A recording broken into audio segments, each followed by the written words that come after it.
კნოსოსის სასახლეში არის ფრესკა. თავზე შროშანების გვირგვინიანი მეფე ქურუმს სფინქსი მოჰყავს. ეს გამოსახულება გვარკვევს სასახლის მრავალგვარ ფუნქციაში. ის იყო კრეტის მინოსური სამეფოს რელიგიური, პოლიტიკური და კულტურული ცენტრი. აქედან მართავდა მეფე ქურუმი დიდ საზღვაო იმპერიას, რომელიც იმდენად ძლიერი იყო, რომ კრეტელებს თავიანთ კუნძულის დასაცავად ციხე-სიმაგრეების აგება არ დასჭირვებიათ. აქ რელიგიური რიტუალის შესრულებისა და პოლიტიკური გადაწყვეტილებების მიღების შემდეგ მეფე ქურუმი და მისი გარემოცვა თეატრალურ და თეატრალიზებულ სპორტულ წარმოდგენებს უყურებდნენ, როგორც იყო მაგალითად აკრობატების შერკინება ხართან. საფიქრებელია, რომ კრეტელთა რელიგიური რიტუალები ასევე გვარიანად თეატრალიზირებული იყო.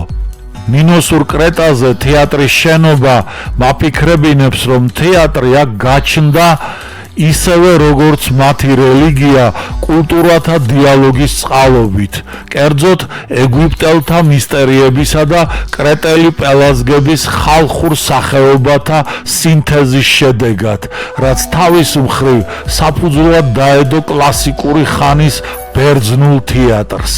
კნოსოსის სასახლის ფრესკები ზედმიწევნით ზუსტად გადმოგვცემენ კრეტელთა ცხოვრების წესს, სულიერ განწყობას, მათ მიერ მშვენიერების აღქმის თავისებურებას. აქ ადამიანებს, ფრინველებს, ცხოველებს, მცენარეებს, რიტუალურ და ყოფით სცენებს ხატავდნენ ისე, რომ მათგან ოპტიმისტური განწყობა გამოსჭვიოდა და ცხადია, ამისი მიზანი ამ ნახატების მაყურებლისათვის ასევე ოპტიმისტური განწყობის შექმნა შენარჩუნება იყო. ფრესკების ხილვისას ნათლად შეიგრძნობა, რომ მინოსური საზოგადოება ცხოვრებით ტკბობაზე იყო ორიენტირებული. აშკარაა, კრეტულ ხელოვნებაში იყო მისწრაფება ადამიანისა და ადამიანური გრძნობების რეაბილიტაციისა, აგრეთვე სურვილი ფრესკაზე ასახული ქალისა და კაცის ინდივიდუალური თვისებები, პირველ რიგში კი ხასიათი და განწყობა გადმოეცათ. დავაკვირდეთ ჩვენამდე მოღწეულ ფრესკულ გამოსახულებებს, თუნდაც უკვე ხსენებულ მეფე ქურუმს. ის მოცემულია მისტიკური რიტუალის შესრულებისას, მაგრამ ერთი შეხედვაც საკმარისია, რომ დარწმუნდე პერსონაჟის მიმიკა, ჟესტიკულაცია, პოზა, რომელშიც ეგვიპტური ტრადიციის გავლენა შეინიშნება, გადმოგვცემს მეფე ქურუმის სურვილს. ეს საზეიმო რიტუალი სვლა თავისი პიროვნული სიდიადის წარმოსაჩენად გამოიყენოს. ან კიდევ თვალი შევავლოთ ეგრეთ წოდებულ ცისფერ ქალბატონებს. ცისფერ ფონზე რომ არიან გამოსახულნი, ისინი ვარცხნილობით, ტანსაცმელის დიზაინითა და სახითაც კი თითქოს ერთმანეთს გვანან, პოზებიც მსგავსი აქვთ. ჩანს რაღაც მეტად საინტერესო სანახაობას უყურებენ და აღფრთოვანებულნი ტაშს უკრავენ, მაგრამ თუ დააკვირდებით ამ თითქმის მსგავს ფიგურებს, ასევე თითქოს მსგავს სახეებს, დავინახავთ, რომ ჯერ ერთი პროფილში მოცემული მათი სახეები სწორედ პროფილის მოხაზულობით განსხვავდებიან ერთმანეთისაგან და მეორეც სანახაობით გამოწვეული აღფრთოვანება ყველა სახეზე თავისებურად აისახება. ყურადღებას იქცევს ფრესკა, რომელზეც გამოსახულია კაცი თევზებით. არ ვიცი ის მეთევზეა ამაყად რომ დასცქერის თავის შრომის შედეგს თუ თევზის მოვაჭრე. მოსალოდნელმა მოგებამ რომ გაამაყა და ბოლოს ნამდვილი შედევრი, ეგრეთ წოდებული პარიზელი ქალი, აღფრთოვანებას რომ იწვევს სავარაუდოდ პატარა ტანის, დიდმკერდიანი ქალის ამბიციური და ნერვიული ხასიათის გამომხატველი პროფილი, რომელიც თანამედროვედ და ნაცნობ მოვლენად გამოიყურება. საერთოდ კრეტაზე ქალი ფრესკებიდან და ქანდაკებებიდან გამომდინარე თუ ვიმსჯელებთ, ერთობ ემანსიპირებულად გამოიყურება, რაც იქ დამკვიდრებული ცხოვრების წესის ხელოვნებით გამოვლენისას ხდება ჩვენთვის საცნაური. მინოსური სახელმწიფო რომ კუნძულზე მდებარეობდა და ზღვასთან იყო დაკავშირებული, ეს კნოსოსის ფრესკებიდან კარგად ჩანს. მაგალითად შეიძლება მოვიხმოთ ცისფერი დელფინის ოთახში გამოხატული ფრესკა, რომელზეც თევზებთან ერთად ზღვაში მოცურავე დელფინებია გამოსახული. მაგრამ ყველაზე მძაფრად კრეტელთა ზღვასთან კავშირი მეთუნეობის ნაწარმზე აისახება. ნაპოვნია უამრავი ჭურჭელი, რომელზეც თევზები, ბადე, რვაფეხები, ნიჟარები და ზღვის მცენარეებია დახატული. ასეთებს პოვნის ადგილიდან გამომდინარე კამარესის სტილის ვაზებს უწოდებენ. ზღვის თემის გარდა ლარნაკებზე ხშირია მცენარეთა გამოსახულება, ისევე როგორც ბევრია მცენარეთა ამსახავი ფრესკები კნოსოსის სასახლეში. არის სხვა ფორმით და მასალით დამზადებული ჭურჭელიც. აღსანიშნავია ჭურჭელი ორმაგით სულების გამოსახულებით. ორმაგით სული ძალაუფლების სიმბოლო იყო კრეტაზე. კნოსოსის სასახლეში ორმაგით სულების დარბაზიც იყო. როცა უყურებ მინოსური კრეტის კულტურულ მემკვიდრეობას, ფრესკებს, ვაზებს, ქანდაკებებს, საყოფაცხოვრებო და რიტუალური დანიშნულების ნაწარმს, მათი შესრულების მაღალ ხარისხს, უაღრესად დახვეწილსა და მდიდრულ სტილს, აცნობიერებ მინოსელთა მაღალ ყოფით კულტურას. მათ ხომ ძველი წელთაღრიცხვით მეორე ათასწლეულში აბაზანა და კანალიზაციის სისტემები ჰქონდათ. ამას გარდა გამოირჩეოდნენ სამყაროს ხედვის ფართო დიაპაზონით. საკუთარ თავში არ იყვნენ ჩაკეტილნი. თუ ხატავდნენ კრეტული ცხოვრების სცენებს, ასევე ხატავდნენ მაგალითად აფრიკული ყოფის სურათებსაც, რადგან მჭიდრო კავშირი ჰქონდათ იქაურ ქვეყნებთან.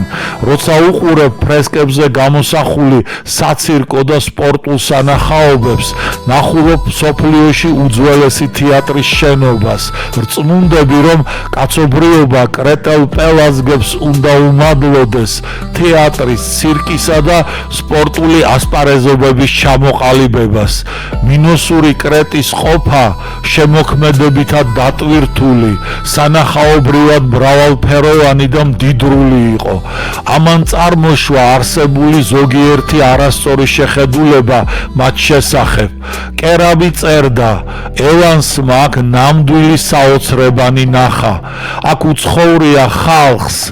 შლიმანმა მხოლოდ მისი კოლონიების ნაშთებს მიაკვლია, რომელზედაც მანამდე არაფერი იცოდნენ. თუ არ ჩავთვლით იმას, რასაც ლეგენდები გადმოგცემენ. ეს ხალხი ჩანს სიმდიდრესა და ავხორცობაში იხჩებოდა. ეტყობა თავისი განვითარების მწვერვალზე მას იმ სიბარიტული დეკადენსისათვის მიეღწია, რომელიც თავის თავში შეიცავდა კულტურის მომავალ დაცემასა და რეგრესს. ასეთი გადაგვარება შეიძლება გამოეწვია მხოლოდ ეკონომიური განვითარების უმაღლეს დონეს. საკამათო მოსაზრებაა, რადგან კრეტის მინოსურ კულტურას არაფერი ეტყობა დეკადენსისა. თავად განსაჯეთ, მართალია სანტორინ სტრონგილეს ამოფრქვევა საბოლოო ჯამში კრეტის მინოსური სახელმწიფოს დაცემის მიზეზი გახდა, მაგრამ კატასტროფის შემდეგ კრეტელებმა შეძლეს ქვეყნის აღდგენა. ეს კი იმაზე მეტყველებს, რომ მათ კიდევ ჰქონდათ სათანადო პასიონარული ენერგია. მოგვიანებით აქაველთა შემოტევის შემდეგ მათ დიდ ნაწილს კუნძულის დატოვება მოუხდათ.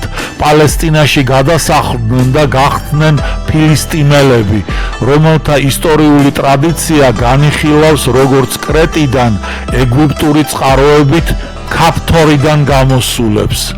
ახალ ქვეყანაში დამკვიდრებას და მერე ბრძოლას ებრაელებთან ცხადია ასევე სჭირდებოდა პასიონარული ენერგია.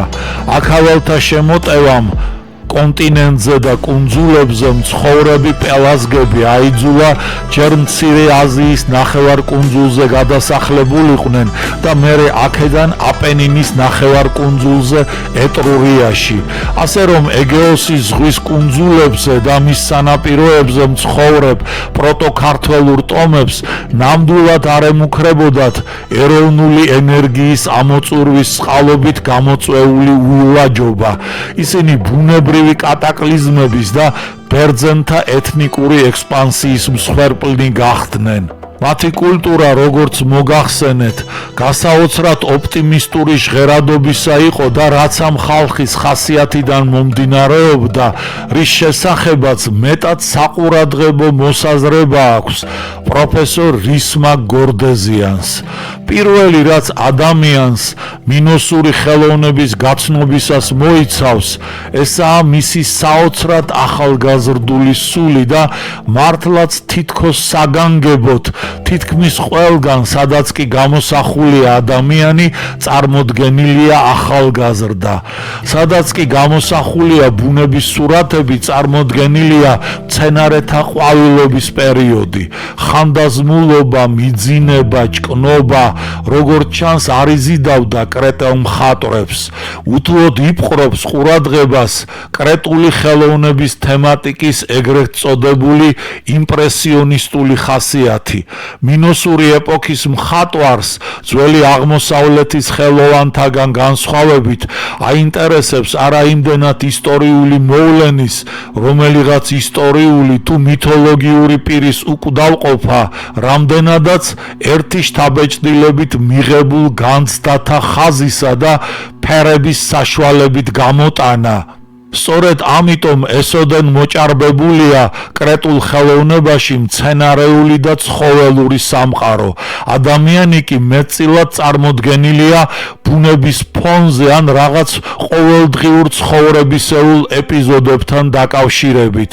ძველი აღმოსავლეთის ხელოვნებისაგან მინოსურს უთუოდ განასხვავებს მუდმივი განახლებისაკენ, ცვალებადობისაკენ სწრაფვა, თუმცა ამასთანავე მას მრავალი ძაფი აკავშირებს ეგვიპტურსა თუ წინააზიურ მხატვრულ კულტურასთან.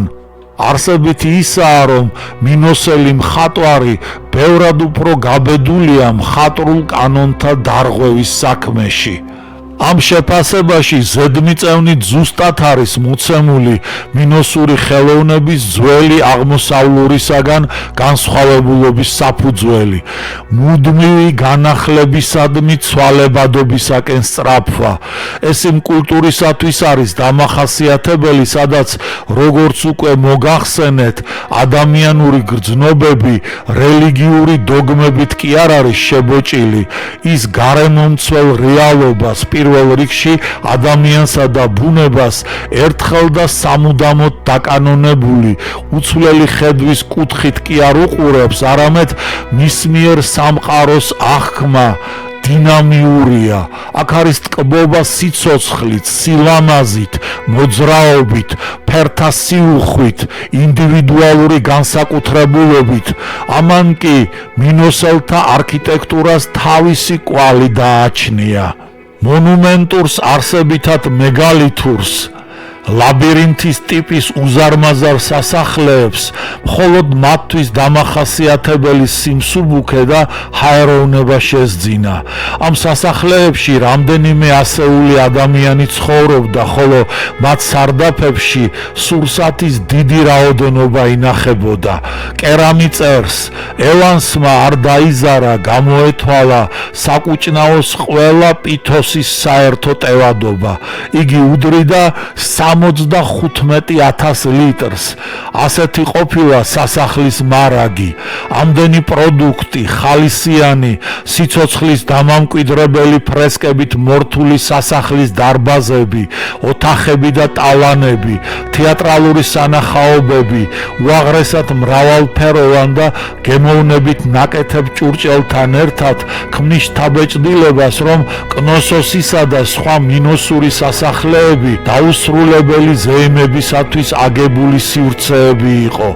ცხადია, ეს ასე არ ყოფილა, უბრალოდ კრეტელთა ცხოვრების წესი იყო ისეთი, რომ მათ კულტურის გაცნობისას ექცევი ილუზიის ტყვეობაში, თითქოს ერდროს უწყვეტად მოზეიმე ხალხის დაქცეულ სამყოფელს უყურებ და კიდევ ყურადსაღებია ის მოსაზრება, რომ მინოსელ მხატვარს ისტორიულ თუ მითოლოგიურ პირზე მეტად აინტერესებდა ერთ შთაბეჭდილებით მიღებულ განცდათა ხაზისა და ფერების საშუალებით გადმოტანა.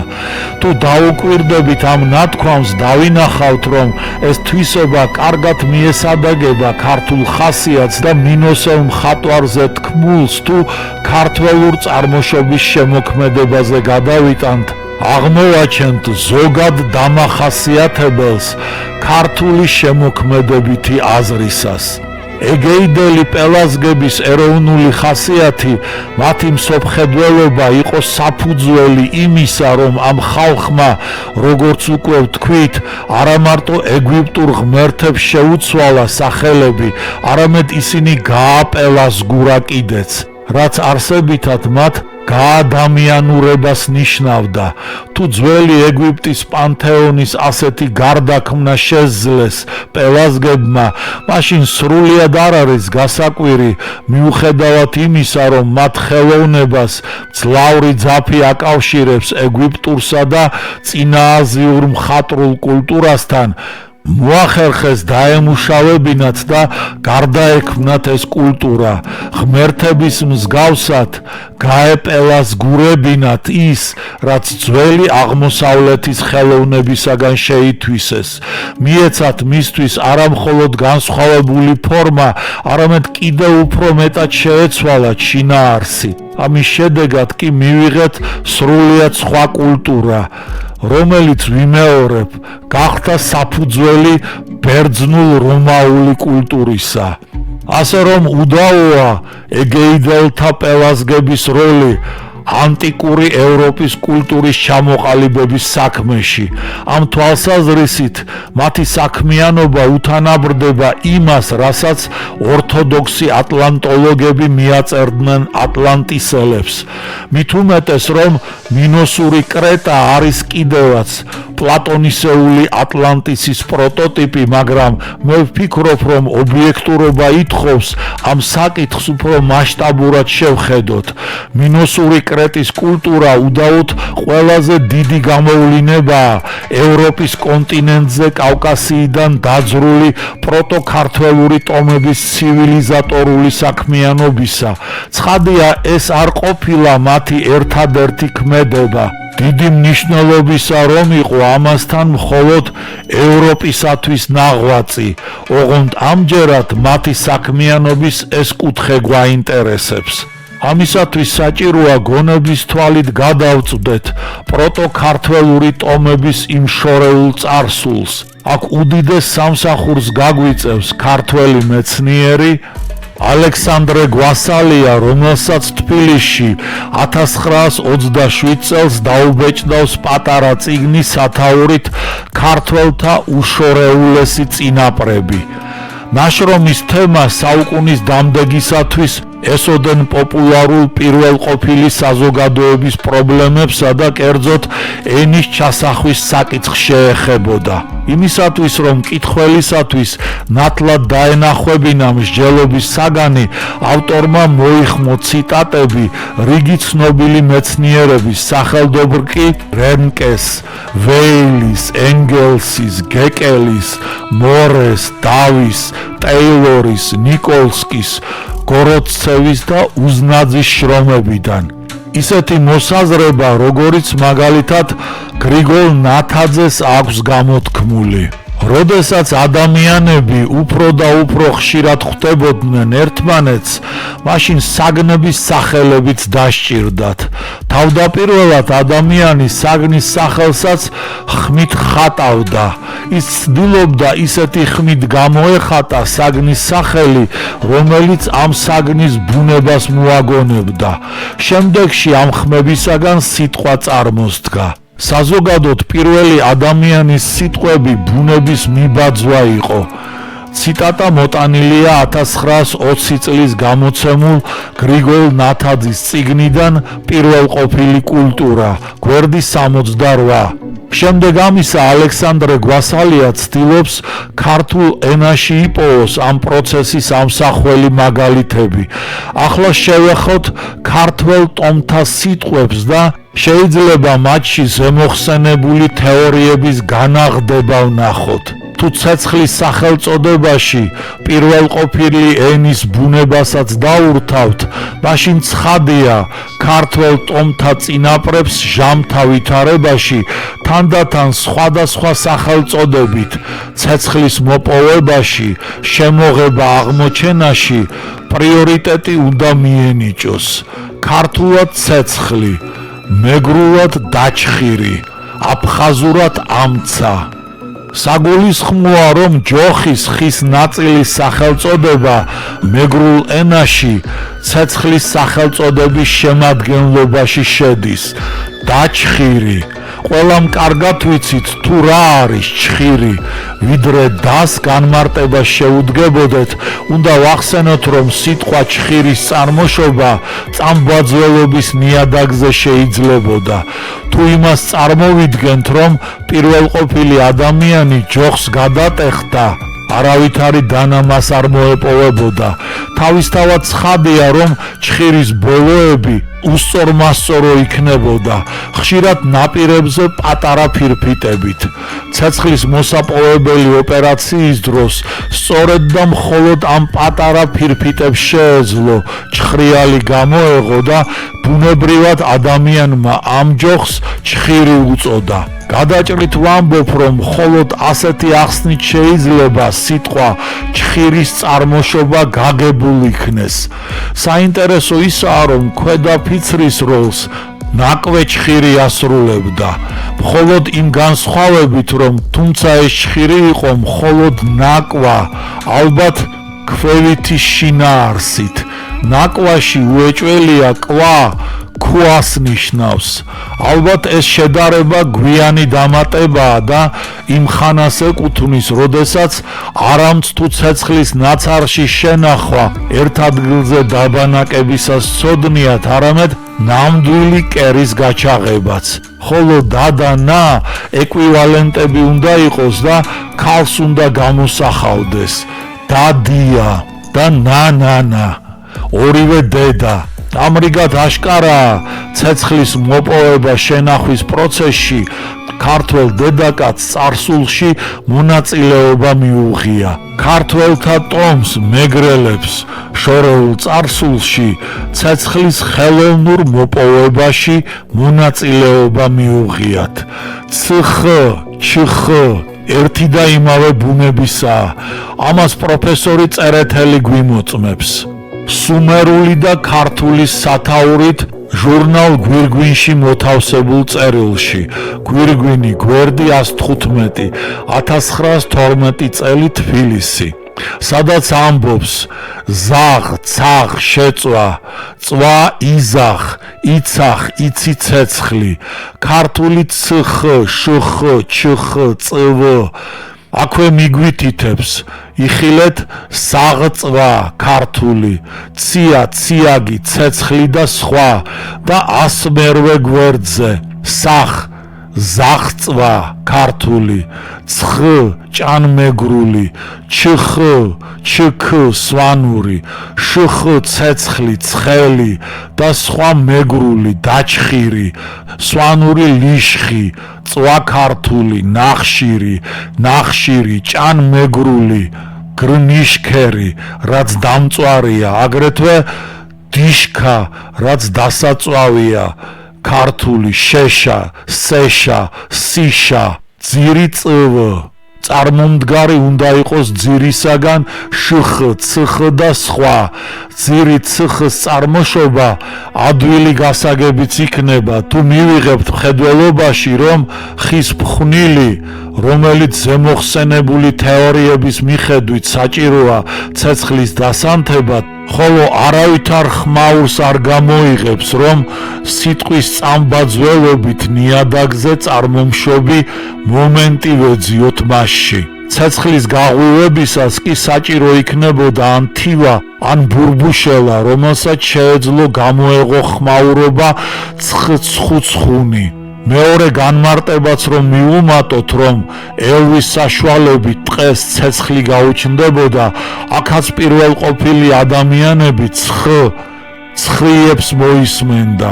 ცხადია, თვით სიტყვა ცხადია შიცხნათელს, ცეცხლს, სინათლის მომასწავლებლის რომ არის, რომ ადამიანმა ცხ ბუნებრივი წყაროდან დაიუნჯა. ცეცა არის. ადამიანი ცას უფრო ადრე იცნობდა ვიდრე ცეცხლს. დაჩხირი კი ცეცხლის ხელოვნური მოპოვების პროცესის მაჩვენებელია და მასთანვე ამ პროცესში ქართველთა წინაპრების დედას დიდი ღვაწლი მიუძღვის. ამავე ძირთა კინემატიკის ირგვლივ ბევრი რამის თქმა შეიძლებოდა ისტორიულ ქრონოლოგიურადაც, მაგრამ მიუბრუნდეთ აფხაზურ სიტყვას ამცას, რომლის ქართულ ბუნებას აშხაწავაც არ უარყოფს. ჩვენი ფიქრით ბუნებრივი თავსართი არც მეტი არც ნაკლები არისაგან არის წარმოშობილი და ამიტომაცაა რომ ყველა არსებით სახელს წინ უძღვის. ქვევით ჩვენ დავინახავთ ამ ას შესახებ ზოგიერთ მოსაზრებას, ხოლო აქ უნდა ვაღიაროთ რომ მოსულის ეკვივალენტური შინაარსიანი სიტყვის ნაწყვეტია და ბოლო ცა უდავოდ ქართული ცის შესახებ გვეუბნება. ამრიგად შედგა აგლუტინიური სიტყვა რის, ოსული, ციდან, ამცა. მგონია არც ერთ ენაზე არ არის გაერთიანებული ცის და ცეცხლის ცნება და ერთი სახით მოცემული ცეცხლის. თუ მართალია პროფესორ გორდოვცევის დებულება, რომელსაც ჩვენ უდავოდ ვღებულობთ, რომ უკვე 200,000 წელიწადია, რაც კაცობრიობა ცეცხლს იცნობს, მაშინ ჩვენ შეგვიძლია ვთქვათ, ზემო განხილული ფაქტების და მიხედვით, ამავე წლოვანების არის ჯერჯერობით ქართველი ერიც. უკეთ რომ ვთქვათ, ქართველები იმ ტომიდანაა წარმოშობილი, რომელმაც ცეცხლი პირველად დაიპყრო, ან ცეცხლის დამჭერი ტომი, თუ შეიძლება ასე უწოდოთ, ქართველთა წინაპრებია. ამ ციტატიდან გავეცანით უაღრესად საყურადღებო მსჯელობის შედეგს. თავად განსაჯეთ, ქართული ენა ინახავს კვალს ჩვენი უშორესი წინაპრების მიერ ცეცხლის წარმოშობის პირობების გაცნობიერებისა და მისი მოპოვებისა და შენახვის უნარ-ჩვევების გამომუშავების ხანგრძლივი პროცესის შესახებ. აქედან გამომდინარე შეიძლება დავასკვნათ, რომ პროტოქართველურმა ტომებმა პროგრესის გზაზე ძალიან ადრე კაცობრიობის გარიჟრაჟზე გადადგეს ნაბიჯი და დაეუფლენ ცეცხლის მოპოვების ხელოვნებას. როგორც ჩანს, ეს პროცესი არა მარტო დიდხანს გრძელდებოდა, თანამედროვე მეცნიერთა აზრით, ცეცხლი 400,000 წლის წინათ იქნა მოპოვებული, არამედ მეტად რთული იყო, ამიტომ ამ საქმეში წარმატებამ არამხოლოდ ქართულ ენაში ჰპოვა ასახვა, არამედ სათავე დაუდო მსოფლიოს ხალხთა მითოლოგიაში არსებული ერთი ყველაზე უფრო ძველი და საინტერესო მითის შექმნას. ვგულისხმობ მითს ამირამ პრომეთეს შესახებ. ძველს იმიტომ, რომ სხვაგვარად მასში არ აისახებოდა ცეცხლის მოტაცების თემა. ადამიანების მიერ ცეცხლის მოპოვება ეს დედამიწაზე ცივილიზაციის საწყისის მომენტია და რაც ამ საკითხს ეხება, ის უძველესი დროდან შემორჩა კაცობრიობის მეხსიერებას. ამირანის უძველესი მითი ხალხურმა ზეპირსიტყვიერებამ შემოინახა. ის დროის მდინარებიდან გამომდინარე იცვლებოდა და რადგან ამა თუ იმ ეპოქის პრიორიტეტები მასზე გავლენას ახდენდა, ესე იგი ისიც იცვლებოდა. ერთი ასეთია ქრისტეს მოტივის შემოსვლა ანტიკური ხანის მითში. ოღონდ ეს სულაც არ ამცირებს თქმულებაში დაფარული საიდუმლოს გამოცნობის მნიშვნელობას. მითი ამირანის შესახებ რამდენიმე ვერსიით არის წარმოდგენილი. ეს გახლავთ ფშაური, ქართული, რაჭული და სვანური.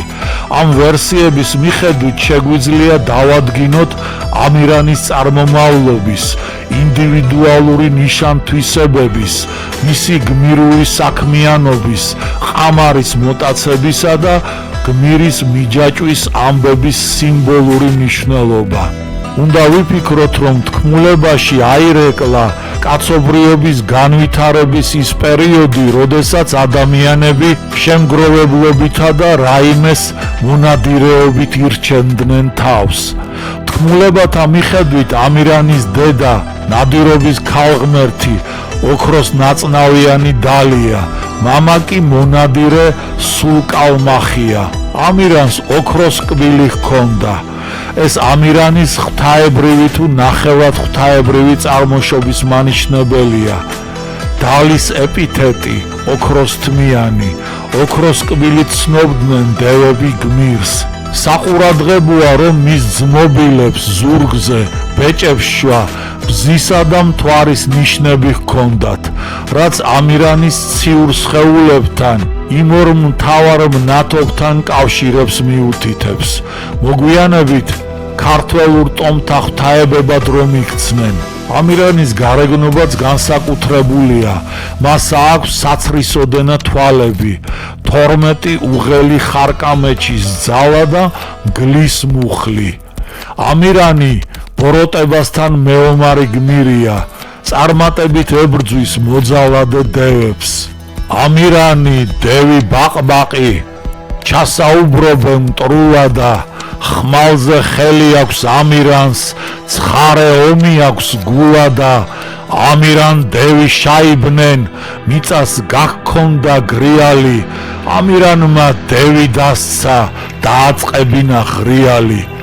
დევების სახით თქმულებაში აირეკლა ის ძალები, რომლებიც ცივილიზაციის გარიჟრაჟზე საფრთხეს უქმნიდა ადამიანს და ამ ძალებზე გამარჯვება მისთვის სასიცოცხლო მნიშვნელობისა იყო. ჩვენ შორეულ წინაპრებში ჩამოყალიბდა მათთვის საშიშ, ბოროტებად მიჩნეულ მოვლენებზე გამარჯვებული გმირის არსებობის მოთხოვნილება და დროთა განმავლობაში, როგორც ეს ხდება ხოლმე, ჩაისახა ხალხურ ზეპირსიტყვიერებაში და ბოლოს მითად იქცა. როგორი იყო არქაული შინაარსი ამირანზე არსებული თქმულებისა? ძნელი დასადგენია, მაგრამ მასში რომ უძველესი ადამიანის მიერ სამყაროს ხედვა ასახული, ეს თქმულების ყველა ვერსიაში აშკარად იკითხება. ამირანს შებრძოლება მოუხდა დევისათვის მოჭრილი თავებიდან ჭიებად ამოსულ თეთრ, წითელ და შავ გველეშაპებთან. ამირანმა თეთრი და წითელი გველეშაპები დახოცა და მერე შავს მიუბრუნდა. შეება შავ გველეშაპს დაღალული და დამშვრალი, შავმა აიღო ჩაყლაპა, შავი ზღვისაკენ გასწია. მაგრამ ამირანს ალმასის დანა ჰქონდა, გაუჭრა გველეშაპს მუცელი და გამოვიდა. ამ ეპიზოდშიც თავს იჩენს უძველესი ამბების გამოძახილი, თეთრი, წითელი და შავი გველეშაპები რაღაც სტიქიური უბედურების სიმბოლურ გამოხატულებას გვანან. ეს მოვლენა შეიძლება ყოფილიყო მეხის დაცემით გამოწვეული ტყის გრანდიოზული ხანძარი, რომელსაც გადაურჩა ამირანი და შესაძლოა იქიდან ცეცხლიანი მუგუზალიც გამოიტანა.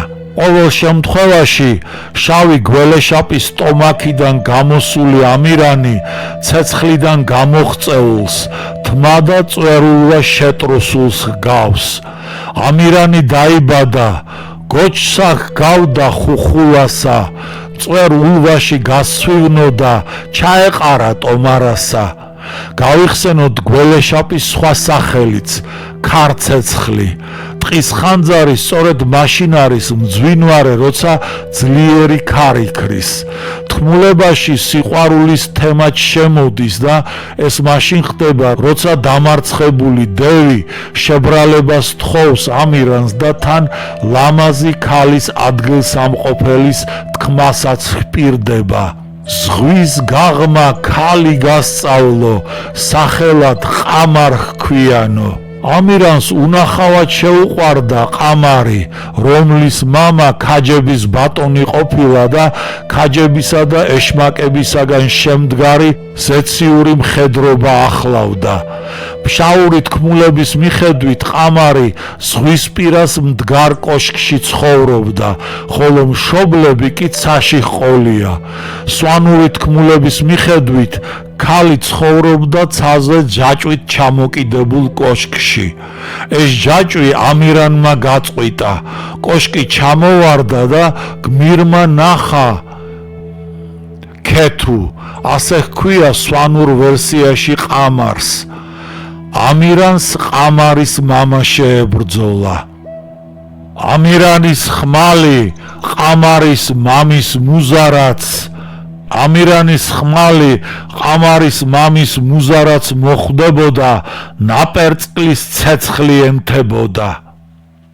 როცა მათი ბრძოლის ამბავს კითხულობ, თვალწინ წარმოგიდგება ჭექა ქუხილის სურათი, რომელსაც მეხის ჩამოვარდნა და ხანძარი მოჰყვება ხოლმე. ქაჯების ბატონის თაობაზე ივანე ჯავახიშვილი წერდა, ერთი სიტყვით ქალის მამა თითქოს ცეცხლის მფრქვეველი ზეციური არსებაა. უძველესი ადამიანი რო ბუნებრივ მოვლენებს ღვთაებრივი ძალის გამოვლინებად აღიქვამდა, დიდი ხნის დადგენილი ფაქტია. ამირანის ეპოსი პროტოქართველური ტომების მიერ უხსოვარ დროს ცეცხლის მოპოვების მითოლოგიზირებული ამბავია. უკვე მოგახსენეთ, რომ კაცობრიობის ისტორია სწორედ ცეცხლის მოპოვებით იწყება, ციდან მოსული ცეცხლით. ეს მოვლენა შემოინახა ქართულმა ენამ, ხოლო მითოლოგიამ ადამიანის მიერ ცეცხლის მოპოვების პროცესი. როგორც ნახეთ, ეპოსის ორი ეპიზოდი, შავი გველეშაპის, ქარცეცხლისა და ყამარის მოტაცებისა, ორი სხვადასხვა ფორმითაა გამოხატული. პირველი მისტიკურ საბურველში გახვეული ჰეროიკული ამბავია, მეორე მისტიციზმისა და ჰეროიზმის გარდა ეროტიკითაც არის გაჯერებული. თუ შავი გველეშაპი, ქარცეცხლად წოდებული, ასოცირდება ყველაფრის გამანადგურებელ ტყის ხანძრად, როგორც ცეცხლის წყაროსთან, ყამარი თავად არის ციური ცეცხლის სიმბოლო, რომელსაც იტაცებს გმირი. ორივე ეს ამბავი ეპოსის არქაულ პლასტს წარმოადგენს. ასევე არქაულ პლასტს განეკუთვნება ამირანის ჭიდილი ღმერთთან. ფშაურ ვერსიაში გმირი ღმერთს შეხვდება და შეჭიდებას მოინდომებს. დაარჭო ღმერთმა ჯოხი, მოსწია ამირანმა და ამოიღო. მეორედაც ამოაძრო. მესამედ ღმერთის მიერ დარჭობილმა ჯოხმა ფესვები გამოიღო და ხედ იქცა. მოზიდა ამირანმა ეს ხე და ვერ ამოაძრო. მაშინ დასწყევლა ღმერთმა ამირანი და დააბა იმ ხეზე. თავზე კი თოულყინულიანი მთა დაადგა.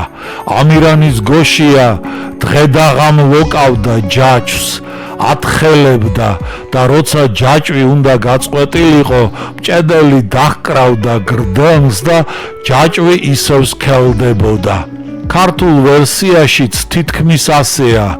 ამირანმა უთხრა უფალს, დამეჭიდეო, ჯერ იჭიდავებს. მერე უფალმა ყავარჯენი მიწაში დაარჭო. ამირანი მივიდა ამოსაძრომად, მაგრამ რამდენადაც ამოსწია, იმდენად ღრმად ჩაესო. დამარცხებული ამირანი უფალმა ჯაჭვით დააბა და ზედ უზარმაზარი მთა გადააფარა. ამირანის ფინია 12 თვე ლოკავს ჯაჭვს. ის გაილევა და უნდა გაწყდეს, რომ მჭედლები კვლავ 3ჯერ დაჰკრავენ და ჯაჭვი ისევ მსხვილდება. რაჭულ ვერსიაშიც იგივე ამბები ხდება, მცირედი განსხვავებით. ამირანი ჯოხზე დაყრდნობილ მოხუც კაცს შეხვდება. არ იცოდა რომ ღმერთია, ამიტომ უთხრა მეტაკეო. ბერიკაცმა მიუგო, ჯოხს დავაბიჯგებ, სარტყელი შეიხსენი და ერთი პირი კისერს გამოიბი და მეორე ამ ჯოხსა და თუ ამოსწევ გეტაკებიო. გააკეთა ასე ამირანმა, მაგრამ ჯოხი რკინის პალოდ იქცა, სარტყელი ჯაჭვად. ღმერთმა გვერდით ურო დაუდო. ეწევა ამირანი ჯაჭვს, ეწევა უნდა ამოაძროს, მაგრამ ამ დროს პალოს ჩიტი დააჯდება. გულმოსულმა ამირანმა უროს დასტაცა ხელი, მოუქნია, ჩიტი გაფრინდა, რკინის პალო კი ისევ ჩაერჭო მიწაში. სვანურ ვერსიაში იგივე ფინალია, ოღონდ ამ შემთხვევაში ამირანი ღმერთს არ ეჭიდება. ის არ ემორჩილებოდა მას და ამით ბევრჯერ აწყენინა, ამიტომ უფალმა ის რკინის დიდი ჯაჭვით რკინისავე პალოს მიაჯაჭვა. მასთან ერთად მიაბა მისი ერთგული ყურშაც. ყოველდღე ამირანი და ყურშა ეწევიან ჯაჭვს, რათა ამოაძრონ რკინის პალო, მაგრამ მოფრინდება ჩიტი, დაჯდება პალოზე.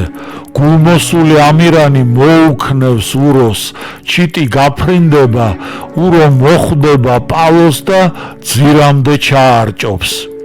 როგორც ვნახეთ, ამირანის მიჯაჭვას ერთი მიზეზი აქვს, ის ეურჩება ღმერთს. მათ შორის გამორიცხულია ნებისმიერი კომპრომისი. ადამიანები მჭედლების სახით ავლენენ მონურ მორჩილებას ღვთისადმი და როგორც ფშაურ და ქართულ ვერსიებშია, მაშინ როცა ჯაჭვი უნდა გაწყდეს, ისინი საგანგებო რიტუალის წყალობით ამსხვილებენ ჯაჭვს.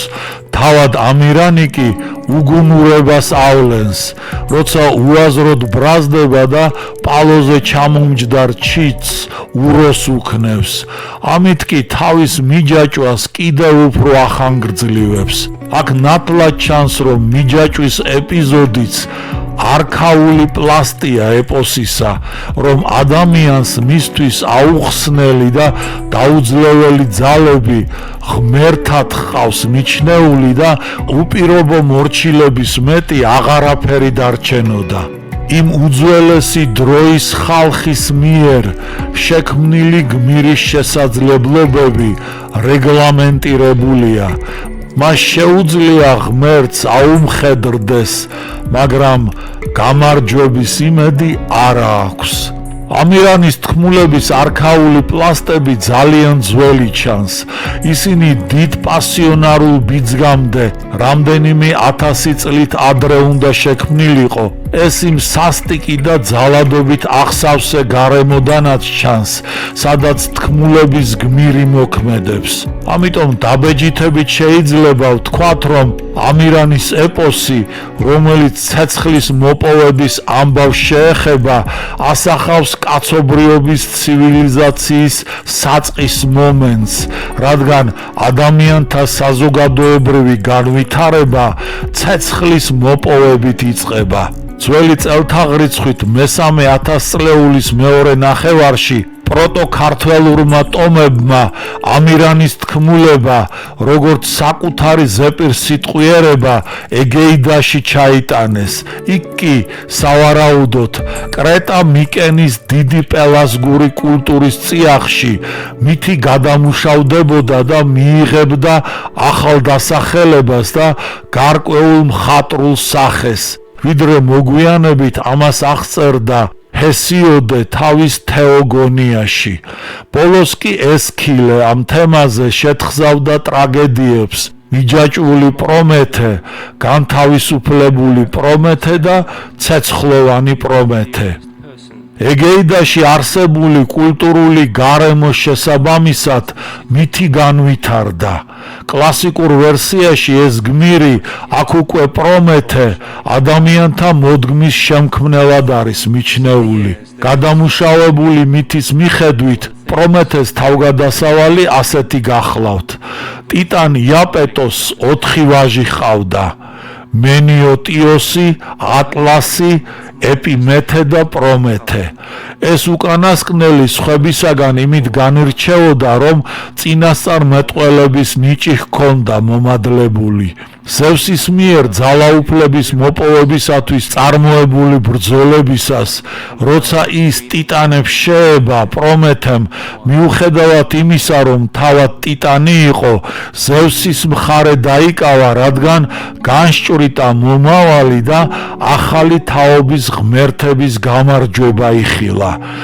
ტიტანებს ურჩია ზევსისათვის დაბრკოლება არ შეექმნათ, მაგრამ მას არ დაუჯერეს და მის ერთგულებაში ეჭვი შეიტანეს. პრომეთე გამარჯვებული ზევსის ბანაკში აღმოჩნდა. ერთხელ ზევს თავი ასტკივდა და პრომეთეს თხოვა დახმარებოდა. წინასწარ მეტყველმა იცოდა, რომ მეხთამტყორცნი ღმერთის თავიდან მისი ქალიშვილი უნდა დაბადებულიყო. ცულით თავი გაუპო ზევს და იქიდან ათენა ამოფრინდა. ზევს არა მარტო გაუარა თავის ტკივილმა, არამედ ჭრილობაც მაშინვე მოუშუშდა. ადამიანების შექმნა დაავალა. მან მიწა-წყლით დაალბო და მასისაგან გამოძერწა ადამიანები. ამას გარდა პრომეთესა და მის ძმას ეპიმეთეს დაევალათ ღმერთების წყალობა თანაბრად გაენაწილებინათ ადამიანებსა და ცხოველებს შორის. მოხდა ისე, რომ ძმის არყოფნისას ეპიმეთემ არასწორად მოახდინა ეს განაწილება და მოგებულები ცხოველები აღმოჩნდნენ. ასე მაგალითად, ზოგს ძალა მისცა, ზოგს სისწრაფე, ზოგს ფრთები, ზოგს მიწაზე ხოხვის უნარი, ზოგს სქელი, ტყავი და ბეწვი, ზოგს ჩლიქები, ზოგს ბრჭყალები, ზოგი ბალახის მჭამელი უნდა ყოფილიყო, ზოგი ხორცისა, ზოგს სწრაფად გამრავლების უნარი მიეცა, ზოგს კიდევ არა. ამ განაწილების შედეგად ადამიანებმა ვერაფერი მიიღეს. ისინი ცხოველების წინაშე დაუცველები აღმოჩნდნენ. პრომეთემ ასეთ მდგომარეობაში მყოფი, ზეცად მიშტერებული და უსუსური ადამიანები რომ იხილა, გადაწყვიტა მათ დახმარებოდა. ამიტომ ჭედელი ღმერთის ჰეფესტოს სამჭედლოში შეიპარა, მოიპარა და ადამიანებს მიუტანა ციური ცეცხლის ნაპერწკალი. თან მის მიერვე შექმნილ მოკვდავებს ასწავლა თავის გატანა მათთვის საშიშ გარემოში. ჯერ იმით, რომ ცეცხლი მისცა და მისი წყალობით მოპოვებულ ყველა სიკეთეს აზიარა, ასწავლა როგორ დაემზადებინათ უებარი მალამოები, გამკლავებოდნენ სნეულებებს, ასწავლა ხარების მოთვინიერება, მიწის მოხვნა, ცხენების გახედნა, აპოვნინა ოქროს, ვერცხლისა და სპილენძის საბადოები, ასწავლა ტანსაცმლის ტარება და ხელოსნობა, სამსხვერპლო ცხოველების შიგნეულზე დაკვირვებით მკითხაობა, გარკვეულწილად გაუმხილა მისნობის საიდუმლო, ასე აქცია ადამიანებად თავის მიერვე მიწისა და წყლისაგან გამოძერწილი არსებები, მაგრამ თან ბევრი ნაკლიც ჰქონდათ, ვერ ისწავლეს ერთმანეთის სიყვარული, ზნეობა, კანონიერება, მეხთამტყორცნელ ზევს არ მოსწონდა ეს მოდგმა ადამიანებისა. ბოლოს ლიკაონის მიერ მისთვის ადამიანის ხორცის შეთავაზებამ, რის შესახებაც ამ წიგნის სხვა თავში მოგახსენეთ, მისი მოთმინების ფიალა ავსო. ზევსმა ოლიმპოს ღმერთების შეკრიბა, აცნობა მათ, რომ წარღვნით მოკვდავთა მოსპობა და შემდეგ უკეთესი ადამიანების შექმნა სურდა. როგორც ვიცით, ეს წარღვნა სამხრეთის ნოტიო ქარებისა და პოსეიდონის დახმარებით მოეწყო და დედამიწაზე სულგმულთა პირველი თაობა განადგურდა. ვიცით, რომ ამ წარღვნას ორნი გადაურჩნენ, დევკალიონი, პრომეთეს ვაჟი და ეპიმეთეს ასული პირა. დევკალიონი ქალაქ ფთიას მეფე იყო თესალიაში. მან მისან პითიას რჩევით პირა შეირთო ცოლად. როგორც ვიცით, დევკალიონი მოსალოდნელი წარღვნის შესახებ პრომეთემ გააფრთხილა. ერთი ვერსიით ის მაშინ უკვე მიჯაჭვული იყო, სხვა ვერსიით არა. პრომეთეს რჩევით დევკალიონმა კიდობანი ააგო. შიგ შეიტანა ყველაფერი, რაც საჭირო იყო და ცოლთან ერთად შევიდა კიდობანში. წარღვნა 9 დღე ღამე გაგრძელდა. მე-10 დღეს კიდობანი პარნასის მთაზე გაერიყა. როგორც ვიცით, ჰერმესის შუამავლობით ცოლ-ქმარმა ზევსისაგან ადამიანთა ახალი მოდგმის შექმნის უფლება მიიღო.